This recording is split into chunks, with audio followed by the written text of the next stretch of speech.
একবার গ্রামে রামু নামের এক যুবক ছিল। সে ছিল সাহসী, কিন্তু ভূত পেতে বিশ্বাস করত না। একদিন সন্ধ্যায় রামুর বন্ধুদের সাথে বাজি হলো সে গ্রামের এক পুরনো ভাঙা বাড়িতে রাত কাটাবে। সেই বাড়ি সম্পর্কে সবাই বলতো সেখানে নাকি এক আত্মা ঘুরে বেড়ায়।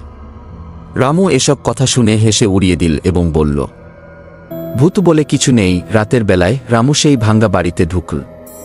বাড়িটা খুবই পুরনো এবং ভাঙাচোরা ছিল। ঘরের কোনায় মাকড়সার জাল, চারপাশে অন্ধকার। হঠাৎ একটা ঠান্ডা বাতাস বইতে লাগল।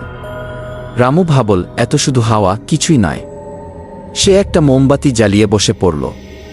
কিছুক্ষণ পরে হঠাৎ মোমবাতিটা নিভে গেল। রামু তাৎক্ষণিকভাবে অন্য মোমবাতি জ্বালাতে গিয়ে দেখল একটি ছায়ামূর্তি দরজার পাশে দাঁড়িয়ে আছে। রামুর বুক ধক করে উঠল। সে বিশ্বাস করত না ভূতে, কিন্তু এই অদ্ভুত দৃশ্য দেখে সে হতবাক হয়ে গেল। ছায়াটা ধীরে ধীরে তার দিকে এগিয়ে আসতে লাগল। রামু দৌড়ে পালাতে চাইল, কিন্তু পা যেন আটকে গেছে। হঠাৎ ছায়ামূর্তি ভয়ানক গলায় বলল, এখানে কেন এসেছিস? রামুর গলা শুকিয়ে এলো, সে কিছু বলতে পারল না। ঠিক তখনই দরজার বাইরে থেকে তার বন্ধুরা ডাক দিল, রামু, তুই কেমন আছিস? দরজা খুলে বন্ধুরা ঢুকতেই ছায়ামূর্তিটি হাওয়ার মতো মিলিয়ে গেল। রামু বুঝল কিছু জিনিস সত্যিই রহস্যময়, এবং সেদিন থেকে আর কখনো ভূতের বিষয়ে বাজি ধরেনি।